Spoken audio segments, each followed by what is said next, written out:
I wanted to ask a little bit about Jordan. Obviously, the surgery is this morning. Can you kind of give any insight to what he's going to be going through? So he is out of surgery, and the surgery went well. So the repair, I'm not going to go into weeds, but it was a good repair. Dr. Belfi was happy with the outcome, and now he's just got to make sure that he's in a sling for an extended period of time. Then there'll be a little bit of where he can start to move, and it's going to be non-contact for quite some time. I believe they said around 6 weeks. I'll obviously update you as time gets a little closer. But it's a pretty significant injury because the healing process has to take, because, soccer players shoulder to shoulder. We don't want him to take another tumble. So we're going to have to be cautious when he does get back out on the grass. But overall, it's a positive outcome as far as the surgery is concerned. And 6 weeks before he can do contact? Or no, 6 weeks before he can just be out on the grass and kind of run around. Okay. I mean, he's got to be in a sling. Okay. And then JP, is there any update on that? Yes, thank you for that question, Jada. There's some good news, some positive news. I mean, injuries are always bummers, but this was actually a bit of good news. So JP had the surgery, same surgery that did the Dr. Mandelbaum down in LA. And when they went in there, his ACL was intact. And so they did a cleanup of the knee. There was some meniscus damage. There was some other things. But they basically did a cleanup. And so we will have JP back this season. Wow. And is there a timetable? That we're going to wait till he's back up here. But I can probably tell you that it's 6 to 8 weeks, maybe from the date of injury.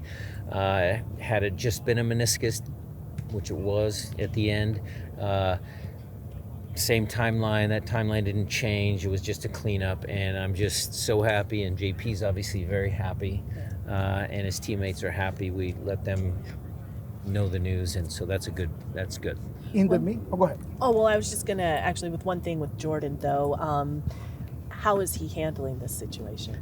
Well, I haven't spoken to him after surgery. Prior to, he was a little down, but he's a tough kid. I mean, he's been through some pretty significant injuries. I think he's just super motivated since look, it was hard work to overtake Raul, because Raul was a tremendous forward for us. And you get that sense that Jordan, finally, got the place to play where he wanted to. And he wanted to show people that he could perform. And so for him, it's just a bummer that these injuries have occurred. But I know Jordan well enough that he's strong mentally, and he's going to be all right once he gets back. Same question with JP. Once he gets that news, when he gets out of surgery.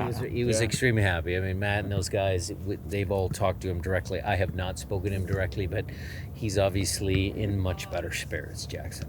When it comes to JP, despite the good news, and you kind of have really put a lot of miles on your pivots, specifically Christian seems to be the one that might be harder to replace because of everything he does. Yeah. What have you thought about a specific player that might be able to do the roles that Christian provides for you in this system? Well, JP, when he comes back, talked about Albert, talked about, Alex, talked about Danny. We talked about multiple things. There's not really one person that's exactly like Christian, so that's always challenging. So depending on the game, depending on the situation, we'll have a bit of fixture congestion coming up with the Leagues Cup games, and I'll try and, take some miles off him there. How we do it will depend on the opponent, all that sort of stuff. What do you need in that position, just staying? I know, like you said, it depends on the opponent, but is it more of a defensive? Is somebody that can break the lines and the passes? I mean, look, Cruz Azul is a really good team. Man, in that game, I would say we're going to need, some defending. But if you're on top of a team, you've got a lead, and you want to protect the lead with possession, there's other guys that can fit in there. The Leagues Cup might be the debut of a guy like Snyder. It might be a chance for, one of those guys to step up and see what they have. So pairs, players, getting some minutes off. I understand your question. Opportunities for some young guys. We'll see how it all comes together. Going back to the San Jose game, when you watched the film, what specifically stood out about Pedro de la Vega, why he was able to have such a big day? Was it just being on the left side, or was it certain things that stood out?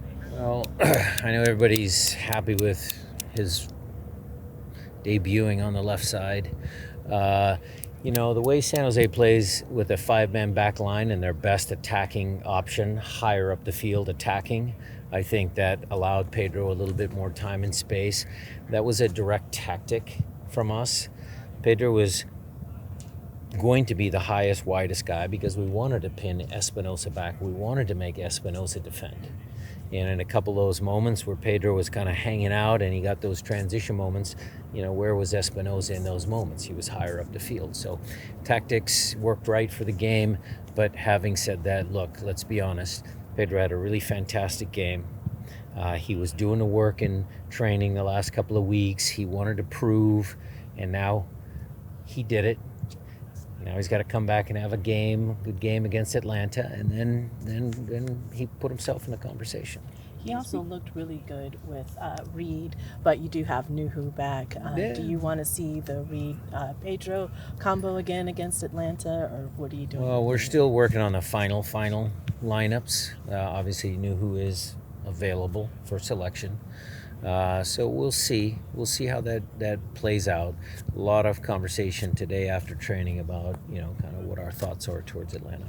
Going into this season, he seems like, before, he seems like Pedro's always played on the left. What is it that you like about him on the right rather than what he played on in Lanús and what maybe seems like where he should be Because in our at? system, the left winger stays high and wide, and Pedro likes to come inside.